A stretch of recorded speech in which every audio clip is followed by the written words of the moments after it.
Bienvenue dans le vestiaire avec Nicolas Saint-Pierre.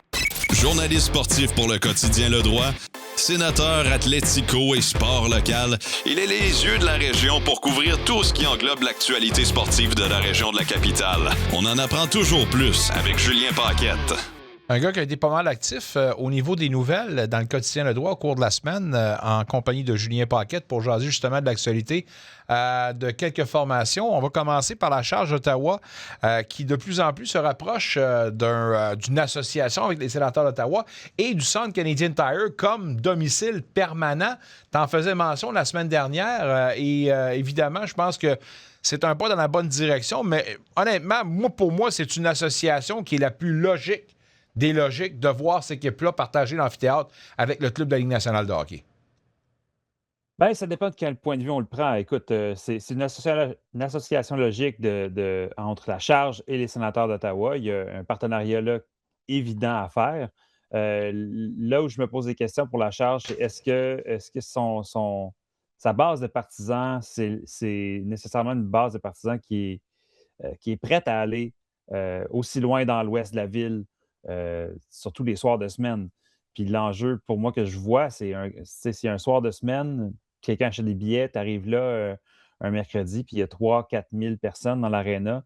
C'est quand même une bonne foule, mais dans une salle qui peut contenir jusqu'à 18 000 personnes, ça a l'air vide.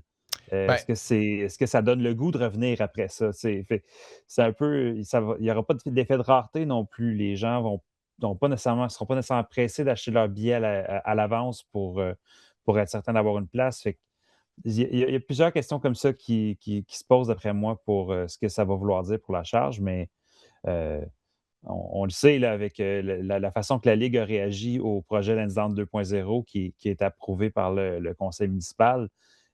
La vice-présidente Amy Scheer a dit carrément on ne jouera pas dans cet amphithéâtre-là. Oui, parce que nous autres, on est la capitale du pays. On est pauvres. Nous, on n'est pas capable d'avoir un amphithéâtre digne de ce nom, puis on doit se contenter de miettes à 5 000 places. Faut pas te parler de 5 002 places, parce que là, on dépasserait encore un petit peu plus d'argent.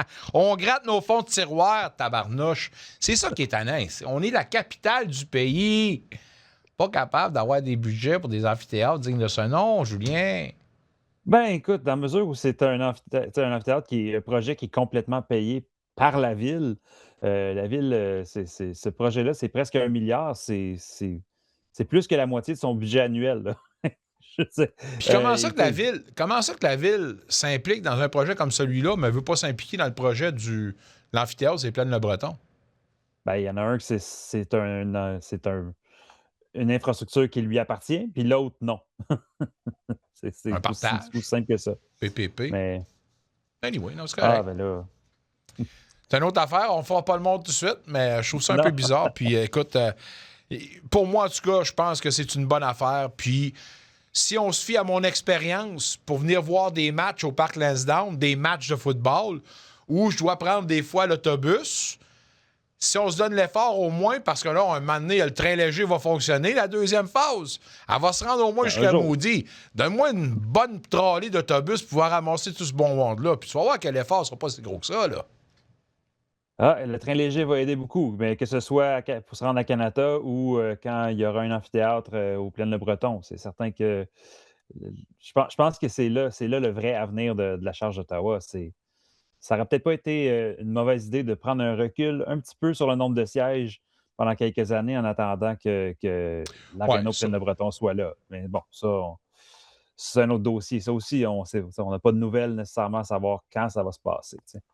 Ouais, ça, j'allais dire. En passant comme ça, y a-tu quelqu'un qui peut nous parler de la phase 2 du train léger puis des prendre le breton? Il me semble que c'est deux affaires qui se tordent en ce moment, qui font du sur place.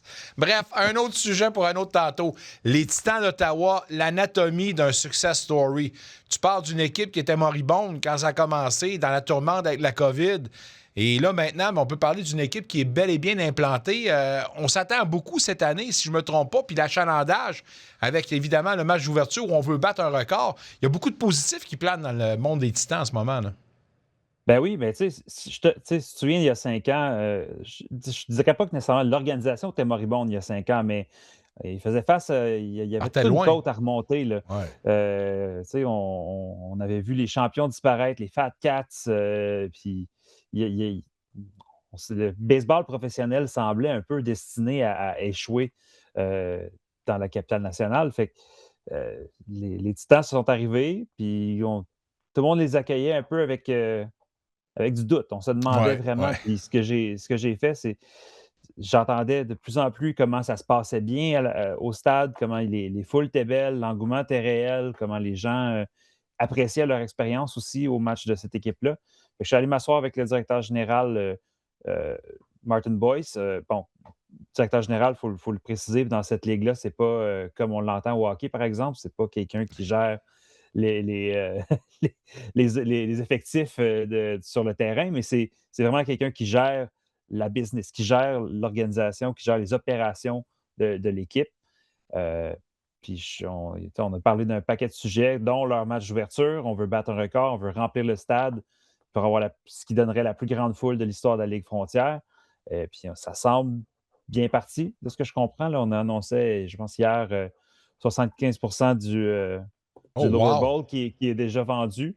Donc, si vous voulez des billets pour ce match-là et avoir une chance d'avoir un chandail de l'équipe officielle, ben, il va falloir faire ça vite, j'ai l'impression. Je Là, parce pense que la que, capitale, on est capable de se mettre à la map comme étant un gros et solide marché du baseball indépendant. Une belle occasion comme ce match d'ouverture-là.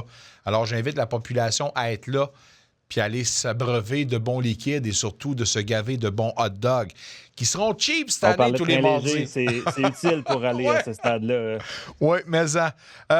Philippe Aumont, hier, on l'a Oui. eu, puis écoute, on apprécie ce qu'il nous donne, évidemment, puis sa collaboration durant la Classique mondiale. Mais en fin d'entrevue avec lui, j'ai dit, y a-t-il une porte ouverte pour son retour? Puis même avant son départ, on sentait qu'il y avait encore la flamme. Je pense que dans ces propos que tu as retenus, dans ton article le plus récent sur Philippe Aumont, il nous confirme effectivement qu'il y a encore le goût de retourner à la compétition, mais pas dans les mêmes circonstances, par exemple. Ouais, ben, tu sais, ce qui m'a carrément dit, c'est, tu sais, je suis pas capable de dire non. Tu sais, je peux pas dire, je suis incapable de dire que c'est fini pour toujours parce que, tu sais, ce qu'il m'a expliqué, c'est il y a des opportunités comme les Titans, par exemple, c'est peut-être pas la meilleure opportunité pour lui parce qu'il a tu sais, il a Faut qu'il gagne il sa s'occupe vie de sa aussi, ferme, il a là. sa petite entreprise, il a sa famille, puis c'est pas nécessairement assez payant il faudrait quand même qu'il y ait un emploi. Fait que là, tu vois-tu beaucoup tes enfants si tu es sur la route la moitié du temps avec une équipe, que tu joues plein de matchs à domicile, des entraînements et que tu as un autre emploi en plus, c'est pas le genre de truc qui est tout à fait réaliste. Mais une équipe des ligues majeures ou une équipe du 3A qui l'appellerait, ça devient un peu plus intéressant, ça devient un peu plus viable financièrement. Alors, il y a certainement qu'il y réfléchirait, selon ce qu'il m'a dit. En tout cas, il nous a confirmé que la réception à travers les observateurs et même ses membres de l'équipe disaient, ben écoute, positif, puis il retourne à la compétition. Alors, peut-être qu'il pourrait se laisser tenter. Puis écoute, j'aime autant qu'il fasse ça, qu'il vive avec des regrets, j'aurais donc dû. Vas-y, mon fil, t'as encore la flamme, puis tout le monde te supporte. Alors, vas-y, puis on a hâte de voir justement avec qui tu vas retomber. Avant de te laisser, les sénateurs maintenant, grosse semaine. Demain, Washington, de retour à la maison jeudi contre les Islanders. On termine contre les Maple Leafs ce samedi. Jansen qui est blessé à long terme. Comment tu vois la situation? Et combien de victoires tu prédis aux sénateurs cette semaine? Ben écoute, écoute, tu regardes ce qu'ils ont fait depuis quelques matchs sans Jake Sanderson, c'est quand même exceptionnel. Je ne sais pas s'ils vont faire les séries, on ne le sait pas, personne ne le sait. Ce qui est certain, c'est que jusqu'à maintenant, ils vendent chèrement leur peau. Là. Oui, Ils oui. ont une difficile défaite contre le Canadien la semaine dernière. Ils reviennent à la maison pour 2 matchs contre les Ducks puis les Sharks. 2 grosses victoires de suite. Ça aurait pu être décourageant, là, cette défaite-là contre le Canadien. Puis jusqu'à maintenant, on se relève bien. Écoute, je dois dire, encore une fois, là, probablement 2 victoires sur 3 là, si la Ouais. tendance se maintient. Idéalement, ça en prendrait 3 sur 3, mais c'est difficile d'avoir un tel rythme jusqu'à la fin de l'année. Là. C'est pratiquement impossible. Là. Je veux Donc, rien enlever à quoi que ce soit aux équipes qu'ils vont affronter, mais je pense que le match le plus difficile pour les sénateurs cette semaine devrait être celui contre les Islanders de New York, un deuxième en 24 heures. Je vais te poser la question qui tue, parce que je ne l'ai pas posée aux autres intervenants, mais est-ce que tu t'attends à voir Linus Ullmark dans un 2-en-2? Le précédent a été fait la semaine dernière. Là. oh, Écoute, moi, je ne m'attendais pas à le voir dans un 2 en 2 Toi, puis 99% de la population.